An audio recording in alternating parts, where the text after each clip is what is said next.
Selamat berjumpa kembali dalam layanan audio Sahabat Seperjalanan. Hari ini adalah hari Kamis 29 Juli 2021. Tema renungan dan saat teduh kita dengan judul Pemenang yang Sebenarnya.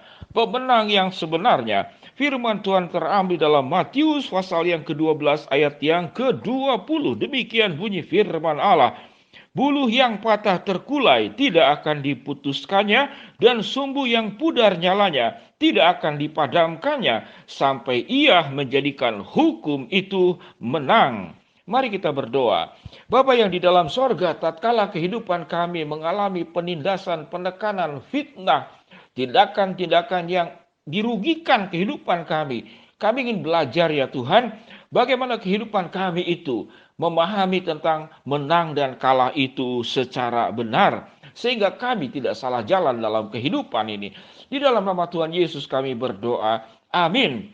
Shalom sahabat seperjalanan yang dikasihi Tuhan. Kalau hidup ini adalah sebuah pertandingan, maka hanya ada dua, menang dan kalah.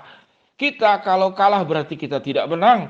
Kalau kita menang berarti kita tidak kalah. Memutar balikan kalimat, namun menekankan tentang apa artinya menang dan kalah. Sahabat seperjalanan yang dikasihi Tuhan, seorang sahabat seperjalanan bercerita bahwa dia difitnah dan begitu sakit luar biasa, sekalipun tidak menjelaskan difitnah di dalam hal apa. Kalau dahulu saya waktu muda, saya akan melawan, saya akan hajar dia. Kalau dia tampar pipi kiri, saya akan tampar pipi kanan. Kalau dia tendang, saya juga akan tendang satu kali. Kurang lebih begitu, gigi ganti gigi. Bahkan mungkin dia bisa mengatakan, itulah hukum yang terjadi di perjanjian lama. Gigi ganti gigi, tangan ganti tangan, kurang lebih seperti demikian. Namun hukum itu adalah Tuhan yang menegakkan, bukan kita yang menegakkan. Sahabat seperjalanan, perasaan menang dan perasaan kalah, kalah dan menang di dalam diri manusia seringkali itu adalah perasaan dan bukan kebenaran. Mengapa Pak Pendeta itu dikatakan perasaan? Misalkan sewaktu kita bisa membalas di hadapan saudara, di hadapan sahabat seperjalanan, kita sudah merasa menang, minimal sudah bisa membalas apa yang dilakukannya. Namun rupanya Tuhan punya hukum yang berbeda.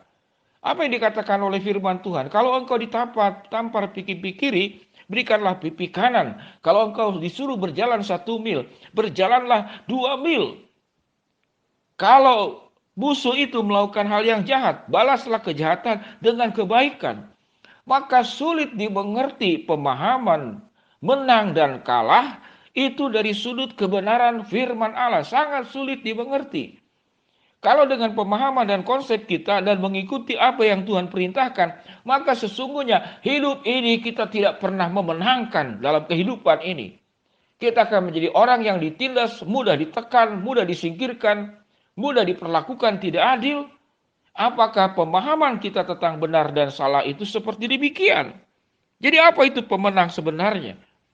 Sahabat seperjalanan yang dikasihi Tuhan, kalau berbicara tentang Yesus datang ke dalam dunia, lalu disalibkan, dipukul, dipaku, terbunuh oleh manusia, maka konsep daripada manusia adalah kekalahan. Sehingga orang Yahudi sampai saat sekarang yang tidak percaya kepada Kristus masih menunggu Mesias yang bukan Yesus yang sudah lahir. Namun Mesias yang akan menegakkan bangsa Israel itu menjadi katakanlah jaya, bahkan penguasa di dalam dunia ini. Raja yang diharapkan oleh bangsa Israel adalah raja yang dengan pedang, dengan kekuasaan, dengan kehormatan, memiliki kemampuan untuk menguasai dan semua orang tunduk kepada katakanlah bangsa Israel. Namun Tuhan tidak datang demikian. Aku tidak datang membawa pedang ke dalam dunia ini. Namun Tuhan datang membawa kasih, membawa pengampunan, membawa keselamatan, dan membawa berita kebaikan bahwa orang yang percaya di dalam Kristus akan mendapatkan hidup yang kekal. Itu janji kebenaran firman Allah. Sehingga perbedaan yang sangat jelas antara menang dan kalah itu menjadi sesuatu yang berbeda. Sesuatu Yesus berkata, apa yang difirmankan oleh Allah di dalam Matius pasal ke-5, berbahagialah mereka yang dianiaya oleh karena kebenaran, karena merekalah yang punya kerajaan surga. Di sini punya konsep tentang menang dan kalah yang sangat berbeda. Lalu apa itu kemenangan yang sebenarnya? Apa itu pemenangan yang sebenarnya? Sewaktu kita hidup di dalam kebenaran, engkau sedang mengalami kemenangan. Sekalipun di hadapan dunia, engkau mengalami kekalahan. Bagaimana engkau menang di dalam karakter, di dalam iman, di dalam kejujuran, di dalam kehidupan yang benar, di dalam kesabaran, di dalam kebijaksanaan, di dalam daya tahan, di dalam kesetiaan, dan di dalam kemampuan mengampuni. Engkau menang. Engkau tidak terjerat ke dalam kemarahan. Engkau tidak terjerat kepada keinginan untuk membalas. Maka engkau sudah menang karena engkau sudah memiliki karakter Kristus dan hidup di dalam Kristus. Sebuah pertanyaan, kalau begitu enak dong orang bersangkutan menginjak-injak. Kalau kita tidak mempercaya tentang adanya hukum tabur tuai. Kalau kita tidak mempercayai bahwa tidak ada kesalahan manusia yang 1 inci pun yang terlepas daripada pengadilan Allah. Tangan kita itu terbatas untuk membalas. Namun sewaktu Tuhan membalas, Tuhan melakukan tindakan, apa yang terjadi? Tuhan pernah menghukum manusia dengan api. Sodom dan Gomora hancur. Tuhan bisa menghukum manusia dengan air bah. Di zaman Nuh semuanya mati. Apakah tidak menakutkan kalau sudah Tuhan turun tangan? Sahabat seperjalanan, saya punya pengalaman banyak. Bagaimana diperlakukan tidak adil, bagaimana difitnah, bagaimana kemudian dipaksa untuk turun dengan berbagai macam cara. Dan itu terjadi di dalam pelayanan, bukan di dalam dunia umum. Sahabat seperjalanan, saya tidak akan bercerita itemnya satu persatu. Karena kita tidak sedang membahas kekurangan orang lain.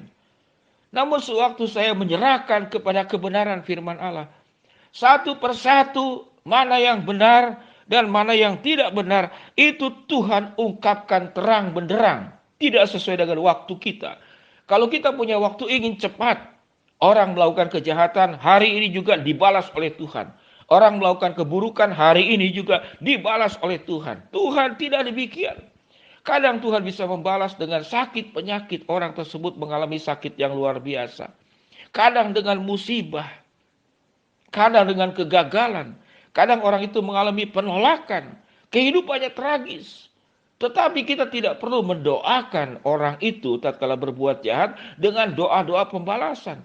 Itu hak sepenuhnya Allah. Serahkanlah ke dalam tangan Allah, karena tangan Allah punya kuasa jauh lebih besar daripada tangan kita.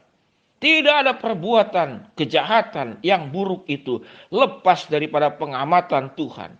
Firman Tuhan dalam Pemazmur dikatakan apa? Mata Tuhan ada di segala tempat, mengawasi setiap kehidupan, tindakan, kelakuan hidup manusia, baik yang baik maupun yang buruk, tidak pernah akan terlepas. Sewaktu engkau punya hal-hal yang baik, karakter yang baik, kehidupan yang benar di hadapan Allah, Tuhan pun melihat apa yang engkau lakukan, apa yang ada di hatimu, di pikiranmu, di perasaanmu. Tuhan akan memberkati kehidupanmu yang benar bersama dengan Allah. Dan Tuhan akan bertindak untuk setiap perbuatan ketidakadilan yang terjadi. Baik fitnah, baik tekanan, baik merampas, kesewenang-wenangan, intimidatif, mengancam, bahkan bisa membunuh, menghancurkan masa depan orang. Orang tersebut tidak pernah akan lepas daripada hukuman Allah dan campur tangan Allah, dan setiap kita akan diminta pertanggungjawabannya. Sahabat seperjalanan, siapa pemenang yang sesungguhnya? Firman Tuhan berkata, buluh yang patah terkulai tidak akan diputuskannya, dan sumbu yang pudar nyalanya tidak akan dipadamkannya. Tuhan akan menjadi pembela yang maha sempurna untuk dirimu. Jadilah pemenang yang sebenarnya dengan hidup bersama dengan Allah, dengan karakter Allah, hidup dalam kebenaran, dan Tuhan akan membela engkau di atas ketidakadilan yang terjadi dalam dunia ini. Mari kita berdoa. Bapa yang di dalam sorga, ya Tuhan, hamba-Mu berdoa untuk seorang sahabat seperjalanan yang ibundanya meninggal. Tuhan akan berikan penghiburan yang terbaik untuk sahabat seperjalanan ini. Hamba-Mu juga berdoa, ya Tuhan, buat seorang anak remaja yang tidak betah di rumah, berontak dan ingin meninggalkan rumah. Tuhan, kuatkan anak ini, dan yakinilah tatkala orang tua tidak bisa memberikan kasih yang sempurna, ada Tuhan yang mencintai, ada Tuhan yang akan membimbing, menolong anak yang baru remaja ini untuk tidak salah jalan, tetap hidup benar bersama dengan Tuhan. Bapa yang di dalam sorga, ya Tuhan, hamba-Mu juga berdoa buat sahabat seperjalanan yang menjadi inspirasi untuk menceritakan tentang kepahitan hidup. Tuhan yang menolong untuk kepahitan yang ada. Jamah sembuhkan yang sakit, bukakan jalan yang sedang punya masalah. Tuhan, kabulkan doa kami yang kami mohonkan sesuai dengan kehendak-Mu. Di dalam nama Tuhan Yesus kami berdoa. Amin. Shalom sahabat seperjalanan yang dikasihi Tuhan. Jadilah pemenang yang sebenarnya. Tuhan memberkati kita semua. Amin.